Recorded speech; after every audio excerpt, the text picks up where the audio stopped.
पिछले क्लास में आप मेटल एक्सेस डिफेक्ट पढ़े थे, आज हम लोग पढ़ेंगे मेटल डिफिशियंसी डिफेक्ट या नॉन मेटल एक्सेस डिफेक्ट। दोनों एक ही बात हुआ। इसको हम समझाए हुए हैं, फटाफट थोड़ा लिख के खत्म कीजिए तो इसको।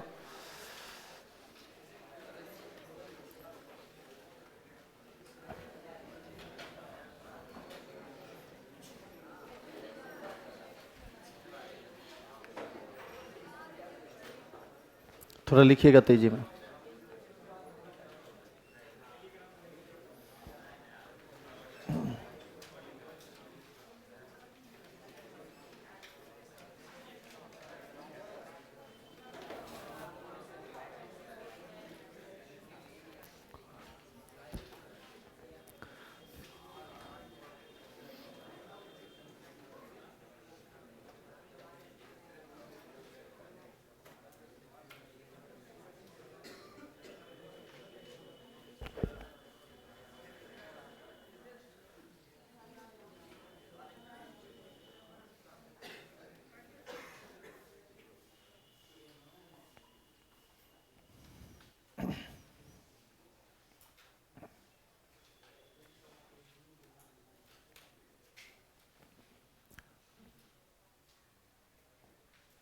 कल कितने बजे से क्लास रखें आप लोगों का? 8 से 10। ठीक है।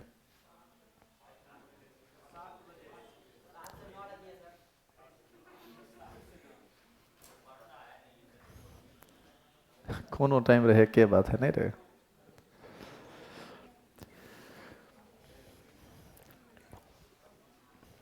कल के क्लास में सिर्फ क्वेश्चन ही होगा, बाकी कुछ नहीं होगा। जो क्वेश्चन दिए थे वो और कुछ एक्स्ट्रा क्वेश्चन, आगे का थ्योरी नहीं होगा एक्स्ट्रा क्लास में।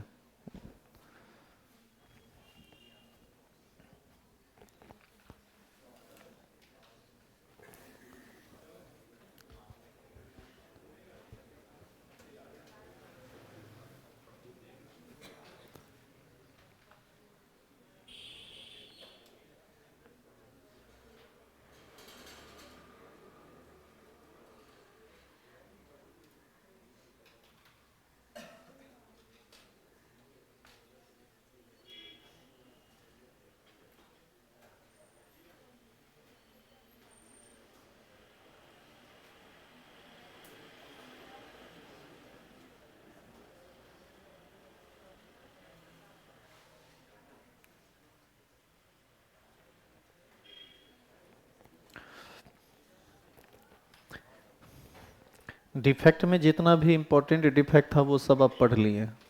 अब ये सब बस सिलेबस है, इसलिए आप पढ़ रहे हैं, लिख रहे हैं। बाकी एग्जाम के पॉइंट ऑफ व्यू से एकदम इम्पोर्टेंट नहीं है ये, और बहुत ज़्यादा भारी भी नहीं। लिख के इसको जल्दी से ख़त्म कीजिए।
कल जो आप चारों टाइप का डिफेक्ट इसमें पढ़े थे वो एक मोटा मोटी कंसेप्ट आप समझ लिए थे, लेकिन हर एक कंसेप्ट के अंदर कुछ कुछ विशेष बातें हैं जो आप लिखेंगे जिस समय टॉपिक पढ़ेंगे उसी समय समझ में आएगा।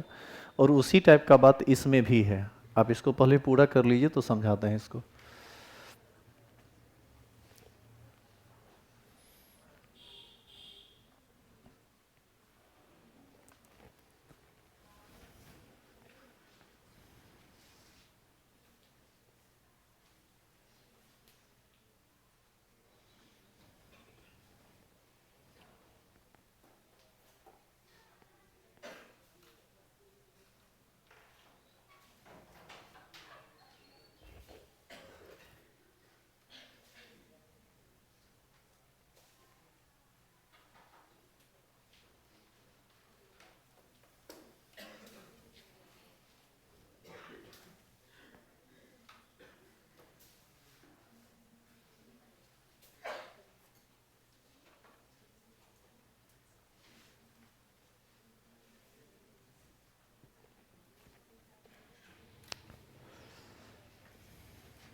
हो गया, लिख लिए क्या?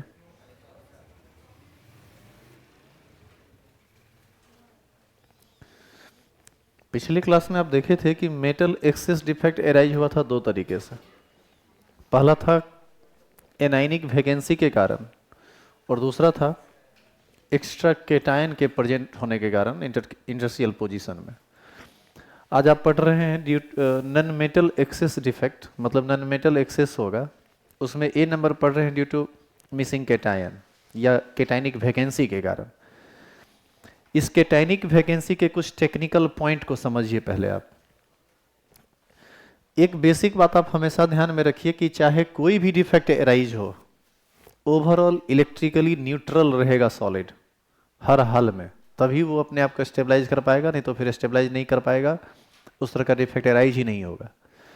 तो यहाँ पर आप जो लिखे हैं ड्यू टू केटायनिक वैकेंसी, तो केटायन की वैकेंसी क्रिएट होगी तो नन मेटल ज़्यादा होगा, ये तो सही बात है, लेकिन वो अपने इलेक्ट्रिकल न्यूट्रलिटी को मेंटेन कैसे करता है ये इंपॉर्टेंट। इसकी सभी बातें आप लिख चुके हैं, थोड़ा फोटो में आप इसको समझिए। देखो इधर,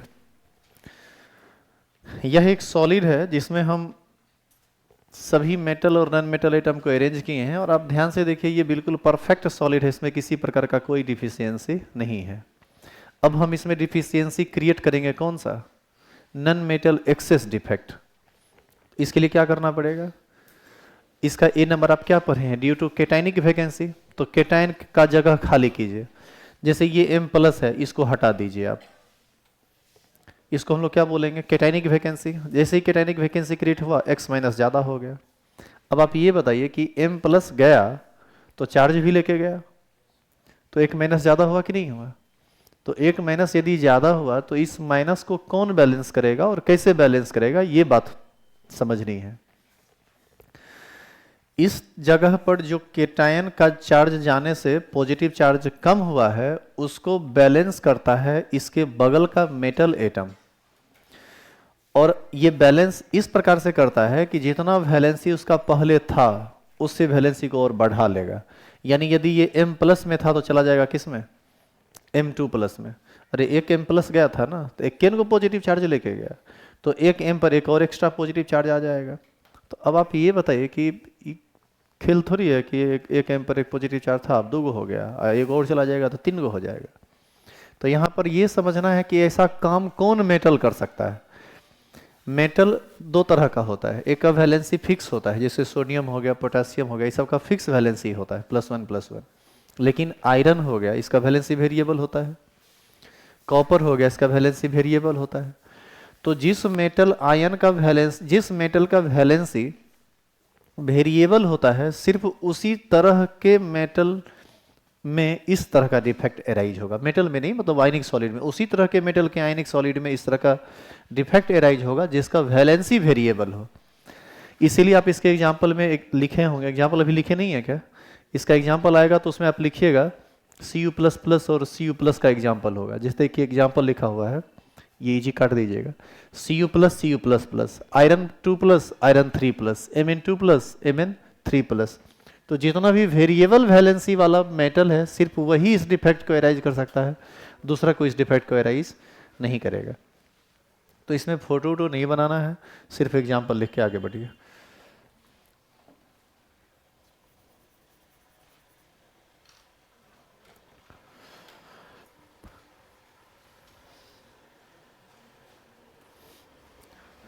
इसमें ना Fe3+ लिखना छूट गया है, इसको लिख दीजिएगा, Fe2+ Fe3+। आप याद करो, इसको क्यूप्रस क्यूप्रिक बोलते हैं, इसको फेरस इसको फेरिक कहते हैं, इसको मैग्नस इसको मैग्निक कहते हैं, प्लम्बस प्लम्बिक, स्टेनस स्टेनिक।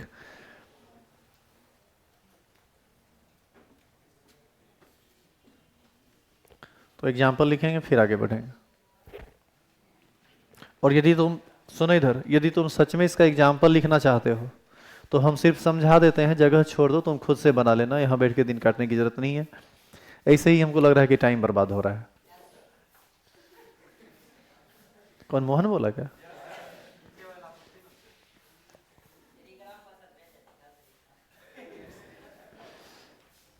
यहाँ लिखने में नहीं लगता है, घर पर तो बैठ के तुम एकदम पढ़ते ही रहता होगा, चट्टा कहेगा। इसको टेलीग्राम पर इसलिए नहीं भेज रहे, भेज देते, सच में भेज देते, लेकिन बीच बीच में देख रहे हैं फोटो आ रहा है, जहाँ तहाँ कुछ एग्जाम्पल आ रहा है। एक्चुअल में ये जो पीपीटी फाइल है ना, वो कंप्लीट नहीं है, कंप्लीट रहता तो भेज देते, तब तो हमको भी आसान होता। यही मजबूरी है जो अभी तक नहीं भेजे हैं, नहीं तो ये सब कहने के भरोसे हम रुकते नहीं। ठीक है, देखिए इधर, यदि आपको एग्जाम, सुनिए अब मुंह बंद कीजिए, यदि आपको एग्जाम्पल लिखना हो तो एग्जाम्पल CuCl का लिख देना, Cu plus Cl minus, Cu plus Cl minus, Cu plus Cl minus, इसका कॉम्बिनेशन ले लेंगे, दो आयन का एक लाइन बनाना, Cu plus Cl minus, Cu plus Cl minus, और इसका टोटल 4 लाइन बना देना। एक जगह से Cu प्लस को गायब कर दो, Cu प्लस एक जगह से गायब हुआ तो कैसा वैकेंसी क्रिएट हुआ? कैटाइनिक। तो एक किसी अन्य कॉपर पर एक प्लस के जगह पर कितना प्लस दे देंगे? 2 प्लस, तो टोटल पॉजिटिव चार्ज और टोटल निगेटिव चार्ज आपस में बैलेंस हो जाएगा। यानी इसी एग्जाम्पल में इस M प्लस के स्थान पर हर जगह क्या लिख देना? Cu प्लस, मतलब M के जगह पर Cu लिख देना और X के जगह पर Cl लिख देना। सेम एग्जाम्पल में कर लेंगे आप। यदि आप फोटो बनाना चाहते हैं इसका भी तो आप खुद से बना लीजिएगा, जगह छोड़ दीजिए। और अगला लिखिए, due to presence of extra anion at interstitial site. अच्छा थोड़ा 1 मिनट रुकिए, तो इधर देखिए, इस फोटो को हम मिटा रहे हैं, इसको, इससे हम आगे बढ़ रहे हैं, इसके दूसरे टाइप पर हम जा रहे हैं। हम यहां पर ले लेते हैं फिर से एक बार M प्लस, इस बार हमको एनायन एक्सेस करना है। कैसे? एक एक्स्ट्रा एनायन डालेंगे इंटरसीएल पोजीशन में। देखो आयनिक सॉलिड में केटायन का साइज होता है छोटा और एनायन का साइज होता है बड़ा। इस इंटरसीएल पोजीशन में देखिएगा ध्यान से, इस इंटरसीएल पोजीशन में इतना जगह नहीं रहता है कि कोई एनायन उसमें फिट हो सके, कोई एनायन उसमें अटे, क्योंकि एनायन का साइज बड़ा है। इसीलिए होने को ये डिफेक्ट हो तो सकता है, लेकिन अभी तक कोई भी ऐसा नॉन सॉलिड नहीं है जिसमें इस तरह का डिफेक्ट पाया गया है। इसका मतलब है कि यह जो डिफेक्ट है ये पूर्ण रूप से हाइपोथेटिकल है, मतलब माना हुआ चीज है कि यदि ऐसा होगा तो ये हो सकता है, लेकिन अभी तक कोई नॉन एग्जाम्पल नहीं है इसका, इसीलिए इसमें कोई एग्जाम्पल नहीं लिखा हुआ है। और इसकी बातों को आप थोड़ा देख लीजिए, लिखा हुआ in this case extra negative ions occupying interstitial site, it is clear that anions are large in size, therefore it would not be easy to fit them in the interstitial position. No example of such crystals are known. आई बात समझ में? तो anion जाएगा यदि तो ये defect arise होगा, लेकिन एनायन जाएगा नहीं क्योंकि साइज उसका बड़ा होता है, इसीलिए कोई नॉन एग्जाम्पल इसका नहीं है, लेकिन बातें तो हैं किताब में। तो इसको लिख के खत्म कीजिए और तीसरा हेडिंग डालिए इम्प्योरिटी डिफेक्ट, इसको लिख लेंगे। और इसका कोई फोटो तो नहीं बनाना है।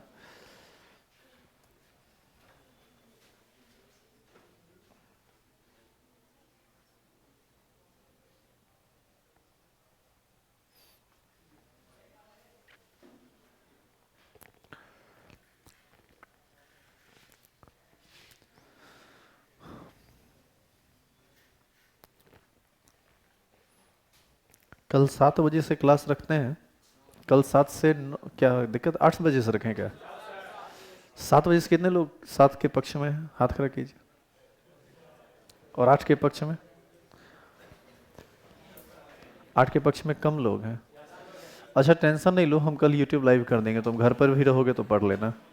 लेकिन एक चीज़ है, इसमें थोड़ा संशय है, कल टेलीग्राम पर हम इस बारे में एक बार रिपीट कर देंगे। एक बार जब घर से चलने लगी यहाँ आने के लिए, तो टेलीग्राम चैनल को एक बार देख लीजिएगा कि क्लास होगी कि नहीं होगी।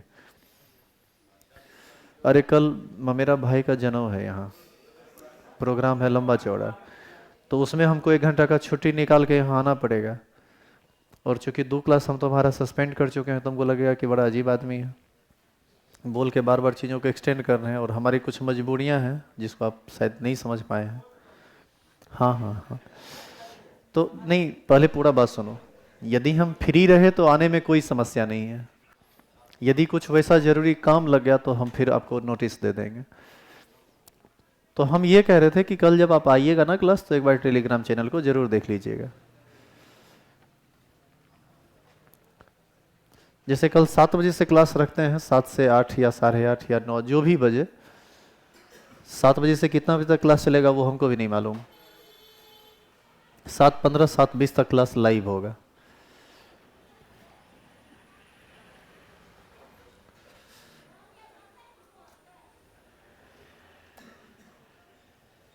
घर में थोड़ा लगन का माहौल है तो थोड़ी मुश्किल हो रही है।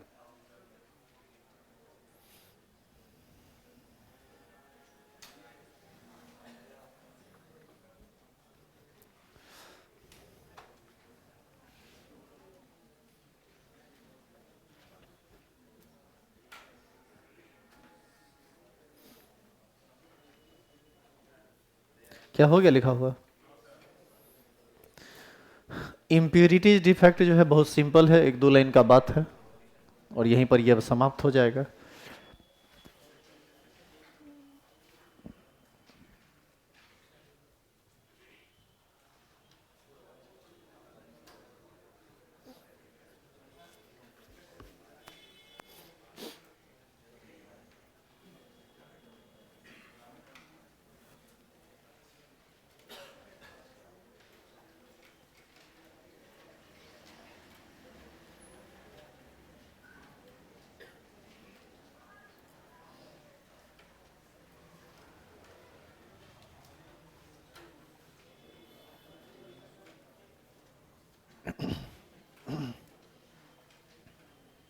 चेंज करें रे, पहले इम्प्यूरिटी डिफेक्ट को समझिए आप। इधर देखो, K plus Cl minus K plus Cl minus Cl minus K plus Cl minus K plus. Actual में हम KCl क्रिस्टल की बात कर रहे हैं, और ये इसका रेगुलर अरेंजमेंट है। अभी इसमें कोई डिफेक्ट नहीं है, किसी प्रकार का कोई डिफेक्ट नहीं है। अब हम इसमें एराइज करेंगे इम्प्यूरिटीज डिफेक्ट। इम्प्यूरिटीज डिफेक्ट में देखो 2-3 गो बात हो सकता है, उस सबको एक ही बार में समझ लो। तुम यदि K प्लस के स्थान पर Na प्लस को ले लो तो आ गया इम्प्यूरिटीज डिफेक्ट, क्योंकि सब केटायन पोटासियम है और एक केटायन सोडियम है। अब बताइए कि इसमें एक के स्थान पर तो दूसरा आ ही गया, फिर इसमें डिफेक्ट किस बात का? इसलिए क्योंकि कोई दूसरा एनायन या कोई दूसरा केटायन आएगा ना, तो उसका साइज डिफरेंट होगा, और साइज डिफरेंट होगा तो जो अरेंजमेंट बाकी क्रिस्टल में होगा वो अरेंजमेंट उस स्थान पर नहीं होगा जहां पर सोडियम आया है। जैसे यदि मान लीजिए इस साइज के बॉल को आप अरेंज कर रहे हैं, तो अरेंजमेंट प्रॉपर रेगुलर लगता है। लेकिन मान लीजिए कि इसी में सब बॉल इसी साइज का हो और एक बॉल थोड़ा बड़ा साइज का फिट करना हो हमको, अब यहां पर हम इतना बड़ा साइज का बॉल फिट करेंगे, अब बताइए अरेंजमेंट गड़बड़ाया कि नहीं गड़बड़ाया? तो यहां पर इरेगुलरिटीज आने लगती है जब आप कोई इम्प्यूरिटीज एटम डालते हैं। तो इसलिए हम लोग इसको भी डिफेक्ट के अंतर्गत रखते हैं। पहली बात, आप सोडियम को पोटासियम को हटाए रखे किसको? सोडियम को। तो एक बात ये हो गई। दूसरा बात इसमें ये हो सकता है, अरे काहे बोल रहे हो?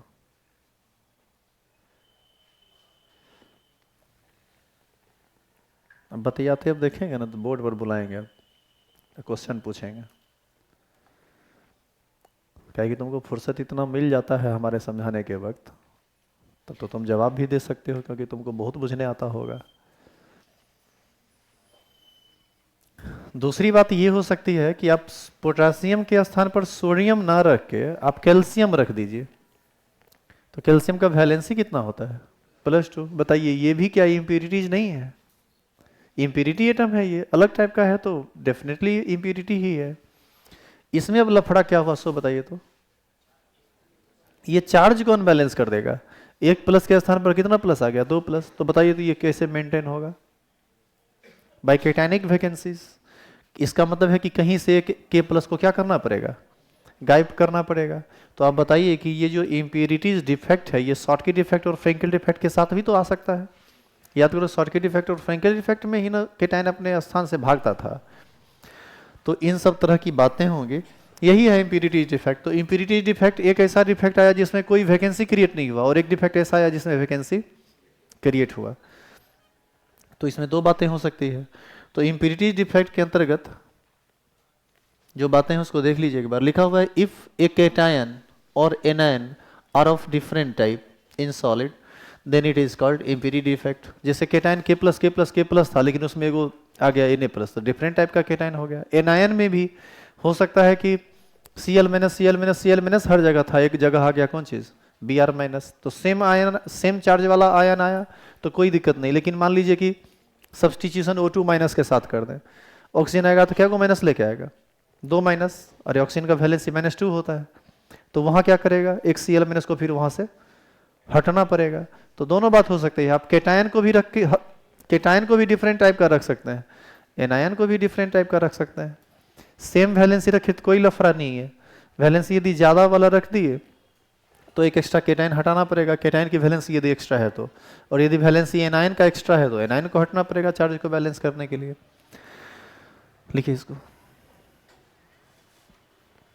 और ये डिफेक्ट यहीं पर अब समाप्त हुआ।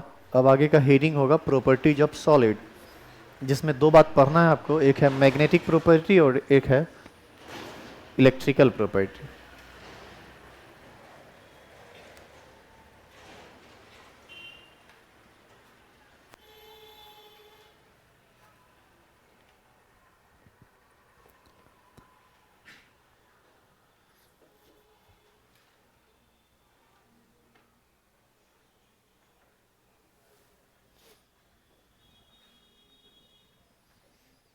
बुक में देखिएगा ना तो दो गो फोटो आपको मिलेगा यहाँ। एक है केटाइन को हटा के और एक है एनायन को हटा के। एक में ज़्यादा वैलेंसी वाला केटायन है और एक में ज़्यादा वैलेंसी वाला एनायन है।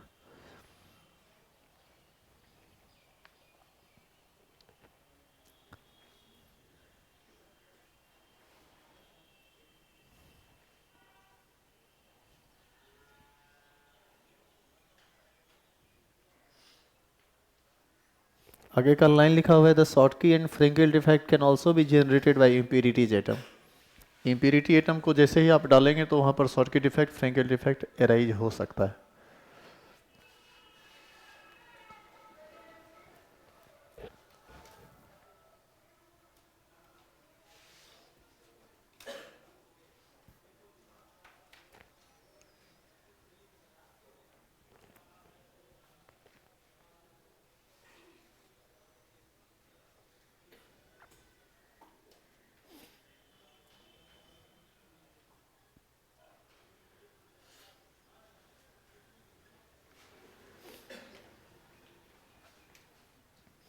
इसका फोटो बना लीजिए तो भी।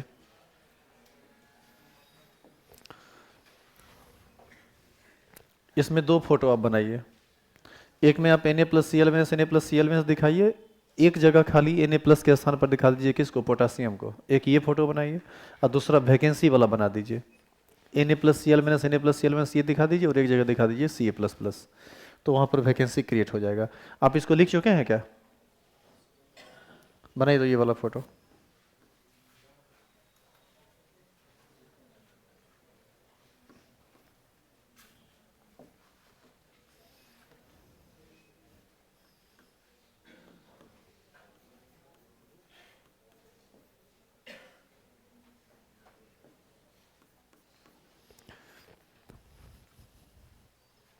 ये दोनों इम्प्योरिटी डिफेक्ट का एग्जाम्पल है।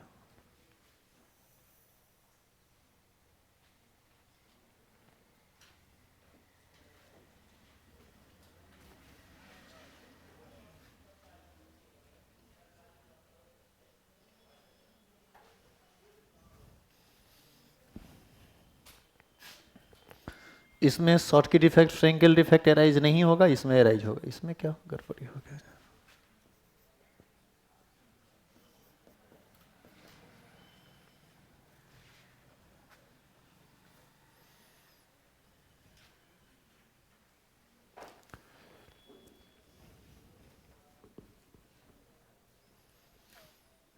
माधव थोड़ा पर्दा लगा दो तो।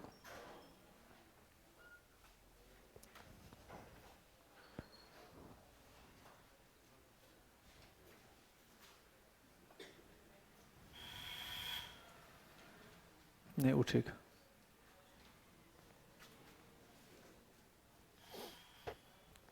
कल एक लड़का का नाम, एक पिताजी कॉल किए थे, सीमा घर है, राजू सिंह पिताजी का नाम है। कौन है भाई? आप लोग में से कोई है क्या? रोशन या कुछ नाम है।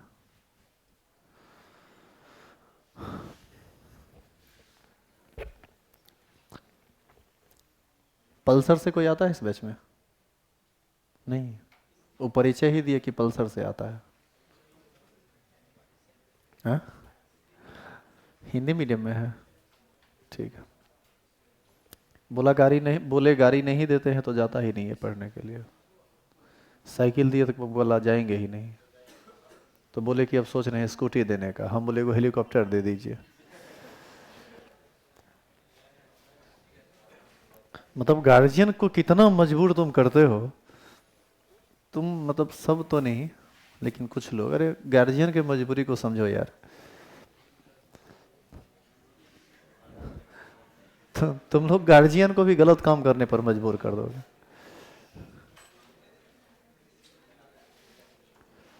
हो गया लिखा हुआ?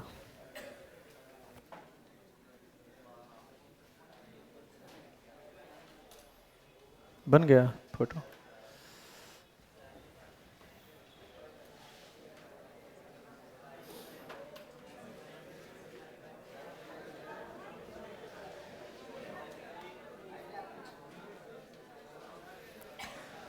चलिए हेडिंग डालिए तो, properties of solid.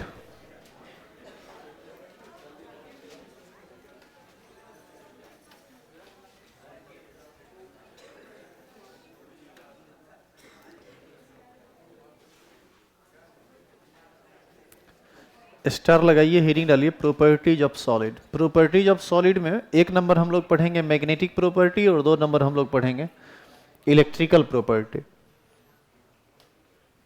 Magnetic property में 2 बात इंपॉर्टेंट है, इलेक्ट्रिकल प्रॉपर्टी में हर बात इंपॉर्टेंट है। अच्छा, आप लोग पैरामैग्नेटिक और डायमैग्नेटिक नाम सुने हैं? पहले इसको समझिए। किसी भी सॉलिड या किसी भी सब्सटेंस का मैग्नेटिक प्रॉपर्टी डिपेंड करता है उसके इलेक्ट्रॉनिक स्ट्रक्चर पर। इलेक्ट्रॉनिक स्ट्रक्चर का यहां मतलब क्या है इसको पहले समझेंगे। जैसे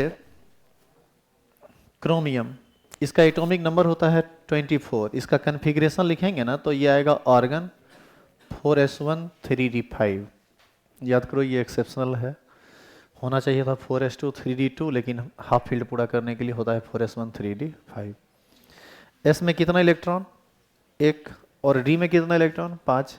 डी में ऑर्बिटल कितना होता है? ये सब बात नहीं याद है? डी में ऑर्बिटल कितना होता है? 5। कौन नाम क्या है उसका? डी के सभी ऑर्बिटल का नाम?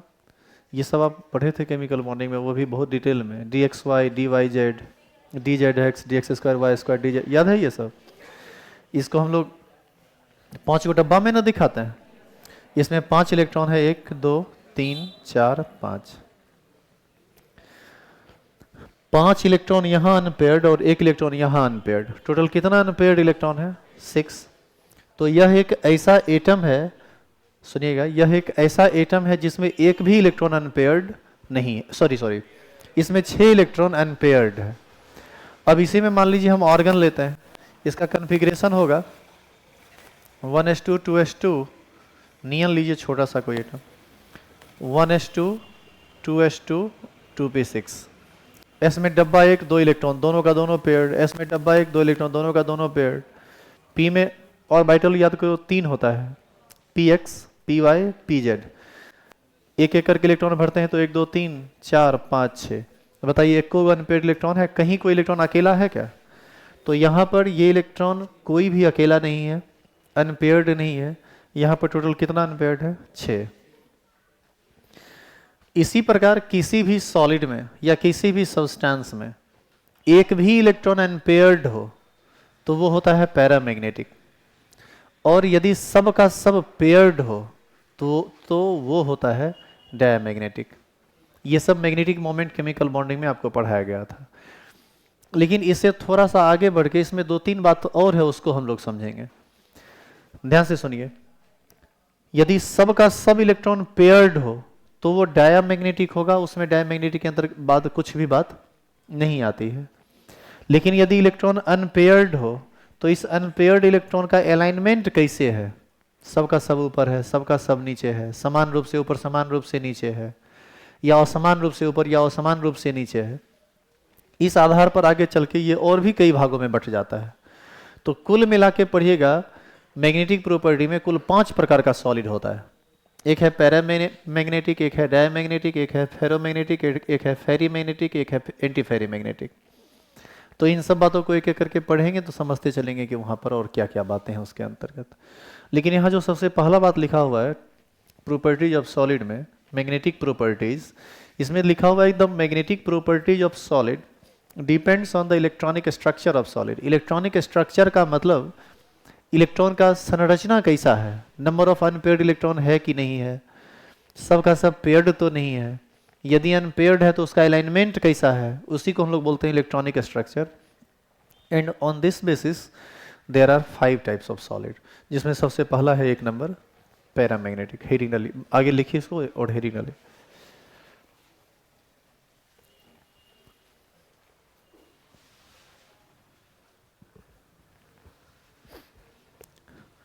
आप याद कीजिए, इलेक्ट्रॉनिक कन्फिग्रेशन आपको शुरू में बताया गया था। इलेक्ट्रॉनिक कन्फिग्रेशन 3 तरह का होता है।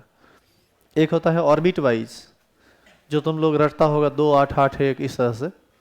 एक होता है सब ऑर्बिट वाइज, जिसको तुम पढ़ता होगा 1s2 2s2 2p6 3s2 ऐसे करके। और एक होता है ऑर्बिटल वाइज। ऑर्बिटल वाइज जो है वो सब ऑर्बिट वाइज के बेसिस पर ही क्लासीफाई होता है, जिसमें डब्बा बना बना के हम लोग इलेक्ट्रॉन को अरेंज करते थे, तो पता चलता था कि कहाँ इलेक्ट्रॉन पेयर्ड है, कहाँ इलेक्ट्रॉन अनपेयर्ड है। इन सब बातों को हम लोग D and F block element में डिटेल में फिर से करेंगे, कहे कि उसके बिना वो चीज़ समझ नहीं पाएंगे आप। लेकिन फिलहाल इसको ख़त्म कीजिए पहले।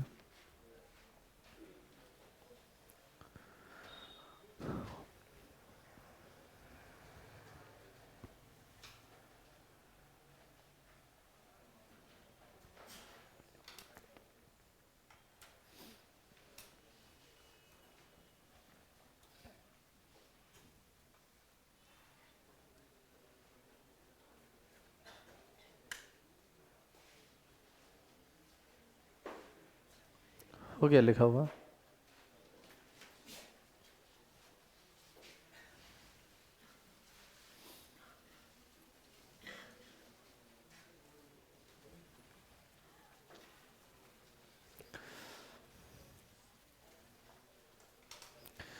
देखिए सबसे पहले लिखा हुआ है that solids which are weakly attracted by magnetic field are called paramagnetic. Paramagnetic एक ऐसा सॉलिड होता है जिसको आप मैग्नेटिक फील्ड में रखोगे तो वो दुर्बलता के साथ वीकली अट्रैक्ट होता है, आकर्षित होता है। आगे लिखा हुआ है इट कंटेन्स 1 और more than 1 unpaired electron and this solid loses the magnetism in the absence of magnetic field. इसका मतलब ये हुआ, सुनिएगा ध्यान से, कोई पैरामैग्नेटिक सॉलिड यदि है और उसको यदि आप मैग्नेटिक फील्ड में लेके जाइएगा तो वहाँ पर वो दुर्बलता से आकर्षित होता है, ये पैरामैग्नेटिक की पहचान है। लेकिन यदि आप मैग्नेटिक फील्ड में नहीं रखेंगे तब फिर उसमें कोई मैग्नेटिक प्रॉपर्टी शो नहीं होगा। अब इसी में आप जब डायमैग्नेटिक पढ़ेंगे तो वहाँ पर पढ़ेंगे कि ये ऐसा सॉलिड होता है जो वीकली रिपेल्ड करता है मैग्नेटिक फील्ड में। यह है वीकली अट्रैक्ट करता है, नहीं नहीं उल्टा हम बोल दिए। लिखे तो पहले।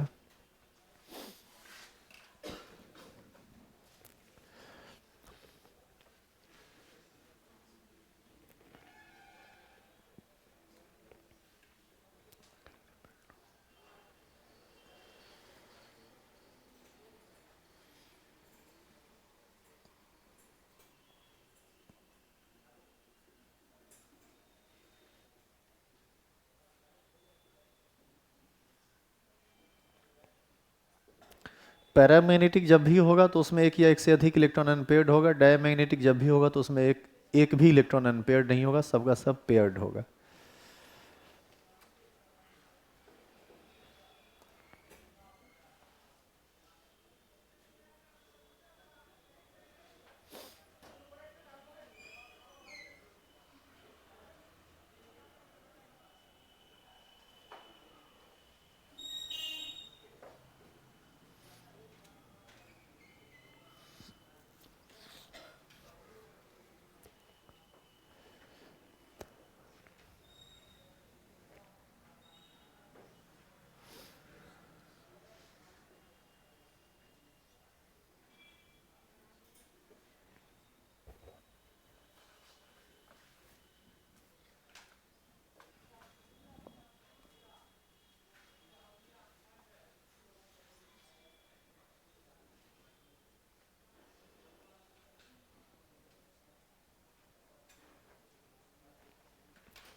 यहाँ से ना एक क्वेश्चन पूछा जाता है, what are the differences between paramagnetic and ferromagnetic magnetic substance.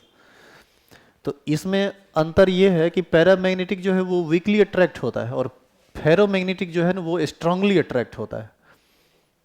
Diamagnetic weekly repelled ही होगा। एक जो है ये पैरामैग्नेटिक मैग्नेटिक फील्ड के अब्सेंस में अपना मैग्नेटिज्म खो देता है, जबकि फेरोमैग्नेटिक जो है वो आगे पढ़िएगा, अभी स्लाइड में नहीं है, वो मैग्नेटिक फील्ड के अब्सेंस में भी मैग्नेटिक प्रॉपर्टी शो करता है। तो यही बस इंपॉर्टेंट है, बाद बाकी सब सिंपल है, लिखने का चीज़ है।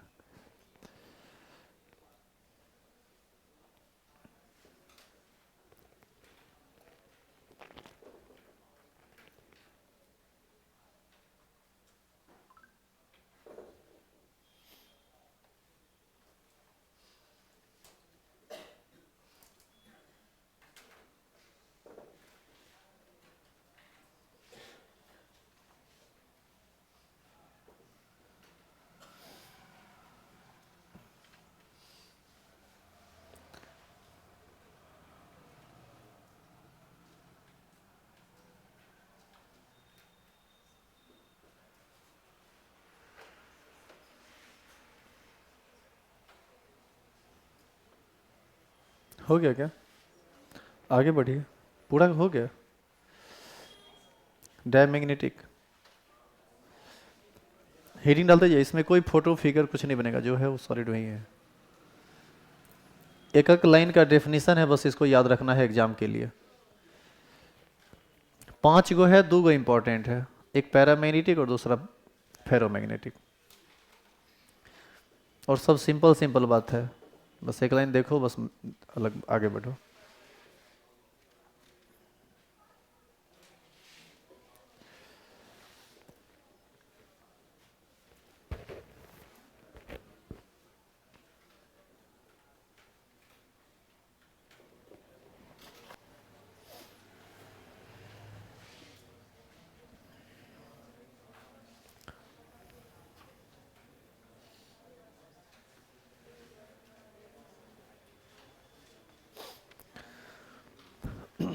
हम देखे हैं जब भी यहाँ से क्वेश्चन आता है ना, तो क्वेश्चन 2 तरह का पूछा जाता है। एक क्वेश्चन पूछा जाएगा what is paramagnetic and ferromagnetic solid, ये पूछा जाएगा। दोनों का इसमें क्या है कि जो जो आप देख रहे हैं वही सिंपली डिफाइन करके एग्जाम्पल लिख दीजिए। और एक पूछता है what are the differences between paramagnetic and ferromagnetic, ये पूछता है। तो इसका जो डेफिनीशन है वही सुनिएगा, इसका जो डेफिनीशन है वही इसका डिफरेंस भी है। इसमें आप देखिए, पहला में आप क्या लिखे हैं, the solid which are weakly attracted in magnetic field या weakly attracted by magnetic field, और यहाँ पर क्या लिखे हैं strongly attracted by magnet, the solid और substance that are strongly attracted by. तो पहला अंतर है कि एक वीकली अट्रैक्ट होता है, दूसरा स्ट्रांगली अट्रैक्ट होता है। दूसरा एकमात्र और अंतर है, ये मैग्नेटिक फील्ड के ऑब्सेंस में अपना मैग्नेटिज्म खो देता है, जबकि ये एक ऐसा सब्सटेंस है जो मैग्नेटिक फील्ड के ऑब्सेंस में भी अपना मैग्नेटिज्म बरकरार रखता है, नहीं खोता है, बनाए रखता है। इसीलिए आगे लिखा हुआ है these solids are not loses the magnetism in the absence of magnetic field. तो इस सब में कुछ है नहीं, एक लाइन का बात है, इसको लेके खत्म करो। कहाँ तक हो गया?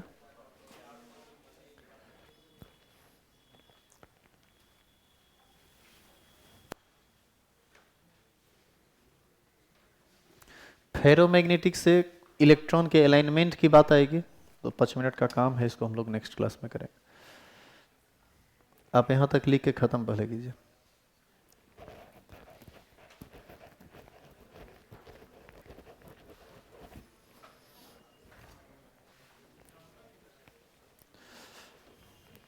इसका एग्जाम्पल आगे आपको मिलेगा। अभी ये खत्म, सुनो इधर, अभी ये फेरोमैग्नेटिक समाप्त नहीं हुआ है, अभी इसमें अलाइनमेंट ऑफ इलेक्ट्रॉन को बताना बाकी है। और एक चीज देखिए इधर, यहां देखो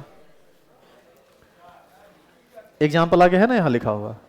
पहले सुनो इधर, एंटी फेरोमैग्नेटिक और फेरी मैग्नेटिक, यही ना दो को मात्र बचा हुआ है। इसके बाद कौन प्रॉपर्टी आ गया? Electrical property. बोल लो पहले तुम ही लोग, अगला क्लास कैंसिल करके तुम्हारा क्लास कंटिन्यू कर देंगे, बहुत हल्ला करता है।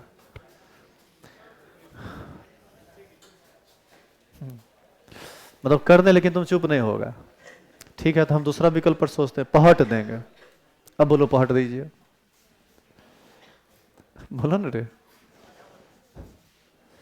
अरे बोले ना कि हल्ला करोगे ना, तो बोले कि हल्ला करोगे यदि, तो तुम्हारा क्लास कंटिन्यू कर देंगे, अगला क्लास उसका कैंसिल कर देंगे, 8 से 9 बजे वाला को लौटा देंगे, तुम्ही को पढ़ाते रहेंगे। तक आता है, कोई बात नहीं, करते रहिए। तो हम दूसरा विकल्प पर बात कर रहे हैं। अब बात ये कर रहे हैं कि पहट देंगे। अब कहो पहट दीजिए, तो तुरंत पहट देंगे। बोलो पहट दीजिए, कोई एक है जो बोलेगा पहट दीजिए?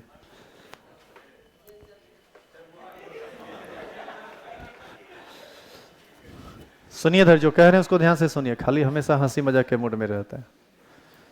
तुम लोग का जिंदगी मजाक बनने वाला है, समझ लो। तुमको लगता होगा ना कि हम बहुत बोरिंग इंसान है, तो बोरिंग वोरिंग नहीं है, कि बस 40 मिनट को हम यूटिलाइज करना तुम्हारे साथ चाहते हैं। तुम्हारा अलग लेवल है, क्या बोलें तुमको। देखो इधर, इलेक्ट्रिकल प्रॉपर्टी के आधार पर सॉलिड को 3 भागों में बांटा गया है।